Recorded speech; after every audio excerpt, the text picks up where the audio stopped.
Aujourd'hui, c'est de vous présenter simplement le virage qui est en train de se produire sur la recherche dans le domaine de l'intelligence émotionnelle, dans le domaine du sport, à partir de ce qui se passe en fait en psychologie générale. Et donc ce virage va partir justement du concept même de l'intelligence émotionnelle. Est-ce que c'est vraiment une intelligence? Est-ce qu'on peut considérer ça comme une intelligence?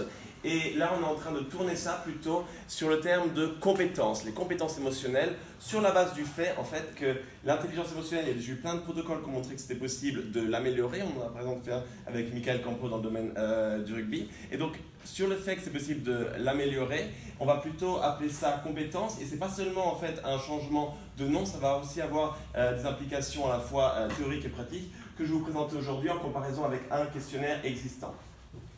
Et tout d'abord, je commence toujours, donc je viens de l'université allemande du sport de Cologne en Allemagne et je profite de venir à la SFPS pour faire passer l'info que depuis 2 ans, nous avons ouvert en fait un master en psychologie du sport qui accueille des étudiants à la fois de STAPS et de psycho. Donc c'est pour faire passer éventuellement l'info aux étudiants qui sont ici ou pour les enseignants à vos étudiants quand vous les reverrez après l'été.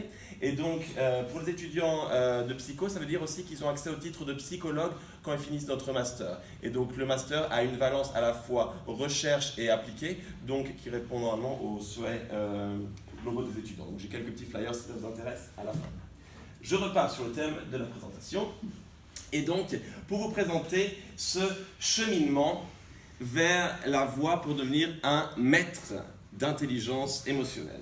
Et ce cheminement passe par 3 étapes principales que je vous ai détaillées. Donc, la première étape, ce sont les connaissances. C'est-à-dire que tout d'abord, il va falloir que j'acquière des connaissances sur les émotions. Donc, comment puis-je acquérir des connaissances sur les émotions? Et par exemple, en venant à la SFPS et en venant au symposium de Guillaume pour s'informer des nouveautés sur les émotions. Je peux aussi lire plein d'articles, plein de livres, etc. Donc ça, c'est le niveau des connaissances. Ensuite, c'est sympa d'avoir des connaissances, mais j'ai beau lire des dizaines d'articles et de livres, est-ce que je suis vraiment capable de mettre en pratique ce que j'ai lu, ce que j'ai appris? Et donc là, c'est ce qui va nous permettre de faire le lien avec le deuxième niveau, le niveau habileté. Et donc là, typiquement, je vais prendre une méthode de relaxation avec laquelle je travaille beaucoup, qui est la respiration lente contrôlée. Donc, au début, les connaissances, ça pourrait être lire beaucoup sur cette respiration lente contrôlée, et par la suite, m'entraîner à la faire. Par exemple, dans le cas d'un atelier qu'on a pu faire hier après-midi.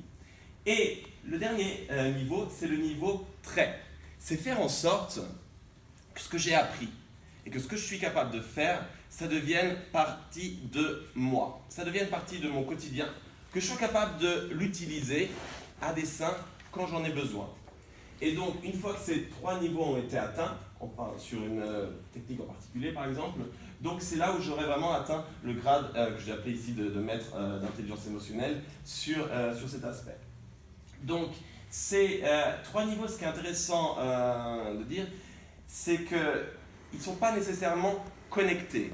Ce n'est pas parce que j'ai lu, encore une fois, des dizaines d'articles de livres sur le sujet que je vais vraiment être capable de gérer mon stress avec une méthode de respiration, par exemple, quand je vais vraiment en avoir besoin. Et donc, tout le travail qu'on va faire dans les protocoles d'entraînement à l'intelligence émotionnelle, aux compétences émotionnelles, comme on est en train de les réaliser toujours avec Michael Campo, c'est-à-dire on va essayer vraiment de faire le lien entre ces différents niveaux.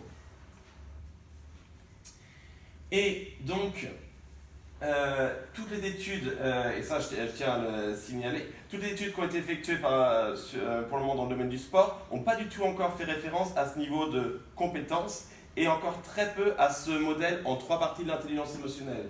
Donc là, c'est une petite sélection d'études qu'on a réalisées avec différents collègues depuis une dizaine d'années.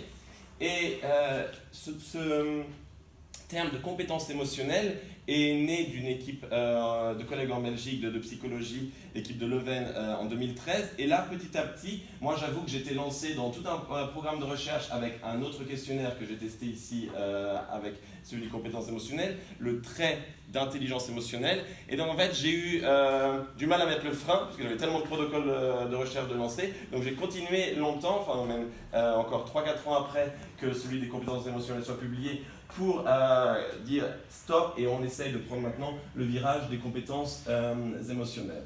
Et donc, ces développements sur cette question du trait d'intelligence émotionnelle, il y a eu on va dire une perspective dans la revue Emotion Review il y a un an, l'année dernière, avec tous les grands noms en psycho général sur l'intelligence émotionnelle, notamment avec le professeur Petris qui est à Londres et qui est à l'origine de recherches accentuées sur ce thème du trait d'intelligence émotionnelle. Et ce qui m'avait un petit peu choqué à la lecture de cet article, c'est qu'il mettait tous les questionnaires de mesure d'intelligence émotionnelle, j'ai fait une remarque à notre premier présentateur aujourd'hui, un petit peu sous le même chapeau. Et qu'on pouvait utiliser finalement, on s'en fichait du questionnaire qu'on utilisait, à la fin on avait un score d'intelligence émotionnelle et on pouvait l'utiliser comme ça. Et là j'ai un petit peu tiqué à la lecture de cet article, donc j'ai demandé à écrire un commentaire sur ce sujet avec mon collègue Marc Allen en Australie. Et on met l'accent vraiment sur ce point que non, à partir du moment où on choisit un questionnaire, c'est parce que le questionnaire répond à un cadre théorique spécifique, il va avoir des dimensions spécifiques, et on ne peut pas juste interchanger un questionnaire avec un autre. Les résultats qu'on va obtenir n'auront pas forcément la même signification. Et donc, toute cette recherche sur le trait d'intelligence émotionnelle, vous voyez ici par exemple représenté comme on peut donner un feedback avec ce trait d'intelligence émotionnelle, mais je me suis posé la question, quelle était la relation avec le nouveau questionnaire des compétences émotionnelles? Et on a voulu tester comme point de départ de ce virage théorique, simplement la validité convergente. Donc c'est une étude là, purement psychométrique que je vous présente, c'est un point de départ sur lequel on pourra s'appuyer par la suite. Et on s'est demandé, voilà, est-ce que c'est un miroir qui reflète parfaitement la même chose, ou est-ce qu'on va voir des choses différentes dans le miroir quand on s'y regarde? Donc là c'est un résumé de nos hypothèses. Sans entrer trop dans les détails, donc pour le questionnaire des compétences émotionnelles, on va avoir 5 grandes dimensions. On va avoir l'identification, la compréhension, l'expression, la régulation et l'utilisation des émotions. Et ce qui est très intéressant avec ce nouveau questionnaire des compétences émotionnelles, c'est que pour ces 5 dimensions, on va avoir 2 versants, comme une pièce de monnaie avec 2 versants. Et cette fois-ci, on va avoir la version intra et inter, c'est-à-dire le regard sur mes propres émotions et le regard sur les émotions des autres. Et ça de façon systématique pour ces 5 dimensions. Ce qui rendait déjà de première vue, d'un point de vue purement théorique à mes yeux, ce questionnaire beaucoup plus attrayant par rapport à ce qu'il promettait. Donc, on a récolté c'est une étude en collaboration avec mon collègue Félix Guillen à l'université de Las Palmas de Gran Canaria en Espagne, donc un peu plus de 1000 participants, où on a fait tout simplement la version longue, on a mis en parallèle la version longue de chaque questionnaire. Donc il y en a une qui est plus longue que l'autre, une avec 153 items, l'autre avec 50 items, un ordre contrebalancé. Et donc, ce qu'on a pu observer, et là où je vous résume les résultats, c'est la chose suivante. Tout d'abord, d'accord, étude corrélationnelle, les 2 traitent de ce sujet des émotions et l'intelligence émotionnelle. On a eu beaucoup de overlap, là le mot français m'échappe. Croisement, voilà, merci. Et ensuite, on a voulu aller un petit peu plus finement, c'est pour ça qu'en fait on n'avait pas fait nos hypothèses seulement sur un niveau de significance, on avait parlé d'effect size, donc de taille de l'effet. Et donc, par rapport aux tailles de l'effet, ce qu'on a pu observer, 2 choses principales par rapport à nos résultats. Premièrement, c'est vraiment ressorti que le trait d'intelligence émotionnelle, il ne nous permet pas de différencier les émotions intra et inter. C'est mixé. Il y a certaines sous-échelles qui vont nous faire que du inter, certaines sous-échelles qui vont nous faire que du intra, mais beaucoup de sous-échelles, la majorité, vont mixer ces 2 informations. Donc en fait, on ne peut pas vraiment capturer de façon précise ce qui se passe. Et le deuxième point, c'est qu'on s'est rendu compte qu'il y avait en fait une dimension du profil des compétences émotionnelles, l'utilisation des émotions, qui était complètement absente du trait d'intelligence émotionnelle. Complètement absente, ça veut dire qu'on n'avait aucune chance de pouvoir la mesurer avec le trait d'intelligence émotionnelle. Et pourquoi c'est un problème plutôt important? C'est parce qu'en fait, cette dimension utilisation des émotions, eh bien, elle va être déterminante dans plein de domaines de la vie, notamment, il y a eu des études récentes qui ont montré l'impact sur la santé. Et je vais vous expliquer pourquoi. Utiliser ces émotions, c'est tout simplement comment on va prendre en compte ces émotions pour atteindre un but. Vous pouvez imaginer dans le domaine du sport ce que ça peut vouloir dire. Je prends toujours l'exemple pour bien comprendre l'utilisation des émotions. C'est le discours d'avant-match de l'entraîneur qui va choisir ses mots, qui va choisir sa manière de parler de façon à motiver ses joueurs. Donc il va utiliser ses propres émotions afin de manipuler les émotions, d'influencer les émotions de ses joueurs, afin qu'ils arrivent complètement chargés positivement quand ils vont entrer sur le terrain. Donc ça, c'était nos 2 résultats principaux. Pour le futur,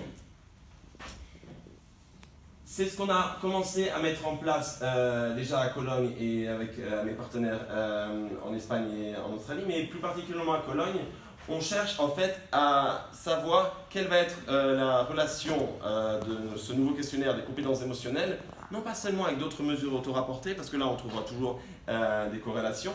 C'est un point de départ, mais ce n'est pas suffisant pour nous. Et donc en fait on intègre ce questionnaire systématiquement à nos protocoles de recherche neurophysio. C'est-à-dire qu'on a une longue tradition où on va mesurer par exemple l'intelligence émotionnelle. On a montré dans le cœur, au niveau de la variabilité de la fréquence cardiaque, donc la capacité à gérer son stress, que les gens qui ont une intelligence émotionnelle plus élevée eh bien, vont avoir également une variabilité de la fréquence cardiaque plus élevée au repos, qui va leur donner plus de ressources pour affronter les situations stressantes. On a montré la même chose par exemple au niveau du cortisol dans la bouche. Plus le trait d'intelligence émotionnelle est élevé, moins on va trouver de cortisol dans la bouche dans les situations stressantes. Et là on enchaîne au niveau neuro avec mon collègue Thomas Ozan qui a présenté hier sur les recherches. Et donc on intègre ce questionnaire des compétences émotionnelles pour voir effectivement au niveau cérébral quelles sont les différences qu'on va pouvoir observer entre les athlètes, entre les sportifs, selon leur degré de compétences émotionnelles. Et ma dernière recommandation pour les recherches futures, ça va être d'implémenter des questionnaires 360 degrés. Des questionnaires pas seulement auto-rapportés, mais rapportés par les pairs, par d'autres personnes qui nous connaissent bien. Et donc, par mon expérience, j'ai beaucoup fait ça avec les équipes sportives. J'avais la possibilité d'avoir un peu plus de temps que juste de faire les mesures auto-rapportées. Tout simplement, la version 360 degrés, ça va comparer ma version, mon évaluation de moi-même, à la façon dont les autres me perçoivent, dont les autres me voient. Et c'est en fait de mettre en parallèle ces 2 aspects. Ah oui, je me vois comme ça. Ah, c'est étrange. Les autres me voient différemment.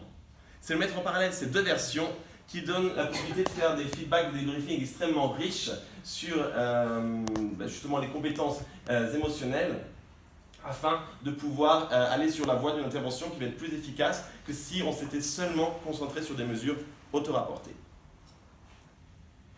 Pour terminer, je signale, alors il n'y en a peut-être pas beaucoup qui parlent allemand dans la salle, mais on a sorti avec des collègues de Cologne en allemand, parce que je ne maîtrise pas encore parfaitement la langue de Goethe à l'écrit, donc ils m'ont aidé à la traduction. Donc j'ai fait le résumé de toutes mes recherches depuis 10 ans sur le sujet de l'intelligence émotionnelle dans le sport, et on a présenté dans ce livre-là la manière en fait, d'améliorer ses émotions, son intelligence émotionnelle par l'activité physique, par le sport. Et donc ce livre sera, l'éditeur me demande quand je vais avoir le temps, mais la version française est, j'espère, prévue pour l'an prochain, pour pouvoir continuer à communiquer ça. Et donc, pour vous dire en fait l'influence que ça a déjà eu, donc on l'a sorti il y a 6 mois, et il y a déjà en fait une mutuelle d'assurance santé qui m'a contacté, qui souhaite en fait mettre ce programme en place dans les écoles. Donc là, dans la région, on est à Cologne, la Westphalie du Nord. Et donc, on va pouvoir tester en fait en vrai à l'école les programmes qu'on propose de développement d'intelligence émotionnelle. Et ça, pour moi, c'est vraiment le futur, parce que ce qu'on dit avec les protocoles de développement d'intelligence émotionnelle, des compétences émotionnelles, c'est bien de le faire avec les adultes, mais si on peut commencer plus tôt, c'est l'idéal. Parce que si on peut commencer plus tôt, ça veut dire que là, les bénéfices sont potentiellement à attendre pour tout le long de la vie. Ça va être au moins ce qu'on va essayer de développer à long terme avec ce partenariat avec les écoles. Pour terminer, voici notre équipe devant l'entrée de l'Université allemande du sport à Cologne. Et il me reste à vous remercier pour votre attention.